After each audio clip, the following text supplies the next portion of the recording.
Hi, this is Dr. Gregory Sadler. I'm a professor of philosophy and the president and founder of an educational consulting company called Reason.io, where we put philosophy into practice. I've studied and taught philosophy for over 20 years, and I find that many people run into difficulties reading classic philosophical texts. Sometimes it's the way things are said or how the text is structured. But the concepts themselves are not always that complicated, and that's where I come in. To help students and lifelong learners, I've been producing longer lecture videos and posting them to YouTube. Many viewers say they find them useful. What you're currently watching is part of a new series of shorter videos, each of them focused on one core concept from an important philosophical text. I hope you find it useful as well. One of the terms that plays a very important role within Stoic moral theory is that of the indifferent. And this is a translation of the Greek adiaphora, which was already in the Greek of the Stoics' times a technical term. It's one of the many terms that they created or developed so that they could articulate what they were trying to say a bit better. Within Book 2, Chapter 6, Epictetus is himself going to talk about indifference, adiaphoria, as a sort of orientation of the person towards these indifferents. So one of the key distinctions that's being made here is the indifferent are those things that are not goods and they're not evils. They're not good for us, they're not bad for us, they can be perceived as good and bad, but that's just because we make mistakes with respect to them. And this covers a lot of ground. So really everything, here's how it's made. Goods and evils as such are those things that are within our power. So, whether we have wealth or not is not, strictly speaking, anything good or bad. Money is just money. It's something that is in itself indifferent. It doesn't have a value other than being able to be exchanged for other things. And those things might be good things or they might be bad things, right? So money by itself doesn't have any intrinsic value. Pleasure doesn't have any intrinsic value for the Stoics. That doesn't mean that they say that pleasure is a bad thing. That would be to make it something that's not indifferent, right? Prestige or position or what parties you get to go to or how tall you are, all the things that have to do with your body, those are strictly speaking indifference as well. So there's quite a few things. Even death is an indifferent. Now our attitudes towards these are not indifferent. So our attitudes are things that lie within our power, how we evaluate them, how we respond to them, what we think of them. So for example, to fear death is itself something that is bad, right? But death itself is not something that is bad, but is rather something that is indifferent. To fear the loss of others who we love through death is a bad thing. But their deaths are not, strictly speaking, again, from a Stoic perspective, bad things. They're not good things either. So this requires a little bit of mental adjustment, And we're going to see that, while strictly speaking, many things are indifferent, there are modalities to this. But the key distinction here is what is in our power, what falls within the scope of our faculty of choice or our moral purpose, that is where our genuine good and bad lie. So everything else is really a matter of indifference, and we want to cultivate an attitude towards those things of regarding them rightly as being indifferent if we want to be Stoics. That said, some of the indifference were, and this is some backstory that you're not going to find in the Epictetus himself, but something that he's assuming. Some of these were looked at as being preferred, some of them being rejected. That means that all other things being equal, for example, wealth. Wealth is not by itself a good thing, but you can do good things with wealth. And if you had to choose between wealth and not wealth, wealth is being preferred, poverty is something which is being preferred against or rejected. Health, disease, right?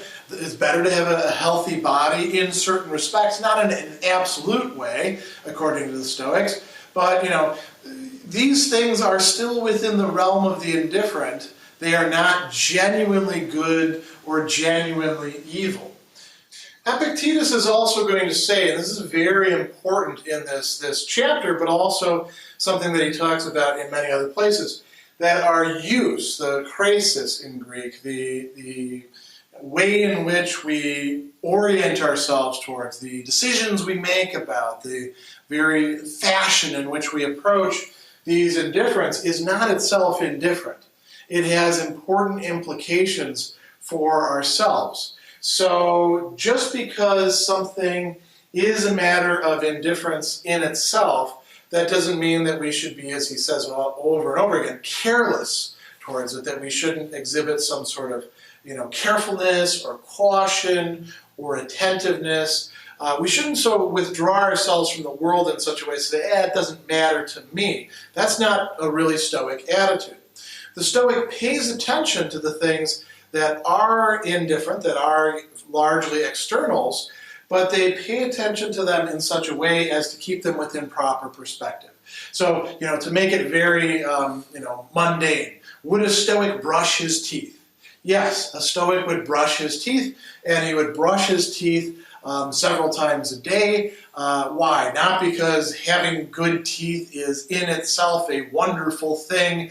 You can live without teeth, right? You can have dentures. But, if you've got teeth, you may as well take good care of them. And it's kind of a lackadaisical attitude not to be doing that. That is probably going to, infect the rest of your attitude towards other things, including things that are much closer to yourself. So, would a Stoic, when it comes to other matters of hygiene, would the Stoic be particularly concerned with what shower gel they have? Probably not. But would a Stoic take a shower? Yes, probably so. And we can go on and on and on, If you set before a Stoic a dish, they're probably not going to say, I don't really like to eat that or anything like that. They'll eat what you give them. But does that mean that if they go into a restaurant, they can't make a choice? No. So the way, how do they talk to the waiter too is very important.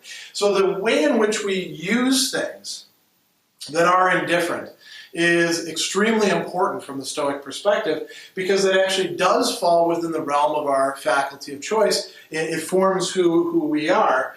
And, to adopt a kind of, I don't care about any of that sort of stuff, not only is not a Stoic attitude, it may conceal a sort of attachment to those things, to reject them so summarily away from you, and to reject even paying attention to them, is probably a sign of them being treated as evils, not as indifference. So, in chapter 5 of Book 2, he talks about this in terms of materials, hule, a term that originally meant wood and then comes to mean material in the philosophical sense, the stuff that things are made of, right? So if you think about situations that we're in, we don't control everything that goes into the situation, but we do have some matter of control over what our part in the situation is. So, if I know, for example, that another person has a bad temper, it's not totally within my control whether they blow up at me when I have to give them bad news, but I can, in fact, think about how I'm going to present the news to them and whether I'm going to tell them, well, don't get upset about it or not, which is probably going to provoke them. That all does lie within my control. So the use of that is important. Roles and relationships are particularly important for Stoic ethics. There's a whole video just on that if you want to see that core concept video. The relationships themselves are indifferent. I don't choose the majority of the relationships that I wind up in, but it's not indifferent how I approach it. If I am a child, I have a choice whether I want to be a child who fulfills my roles as a child towards a parent, or whether I want to ignore those, or even go against those and stick it to them, or something like that. That's not indifferent. The duties that are incumbent upon me as a neighbor, as a citizen, as a professor, as pick whatever you like, as a husband, those are within my faculty of choice. I choose how I respond to those, whether I fulfill them partly or entirely or in a slipshod manner. or don't do them at all, or make excuses. All of that is up to me. And so I can cultivate an attitude of indifference towards all these things and still pay attention to them and treat them the way that they ought to be treated. Now, all that said, it's very important with respect to this attitude of indifference that things that are genuinely indifferent, we really do treat as indifferent. So we don't, allow ourselves, for example, to get puffed up with pride when somebody says that our appearance is attractive, or that we're, really great to listen to, or that, they can't wait for our new book to come out, or that they're really looking forward to seeing us this weekend. We don't allow that to swell our heads, so to speak, because those things are indifferent. How other people see us is indifferent. How we respond to them, that does fall within our province, and that's not something that's indifferent.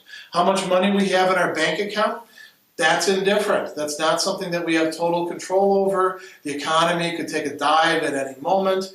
How we manage our money in the present, that's not indifferent. Whether we have money or not a locus of absolute good and evil. How we manage that money, that is one of those things that has to do with the preferred. Some spending your money in a good way, preferred. Spending your money in stupid ways, rejected, right? So indifference isn't just a total withdrawal from everything external to the self, but it is focusing on what is integral to the self, and then how the person responds to other things.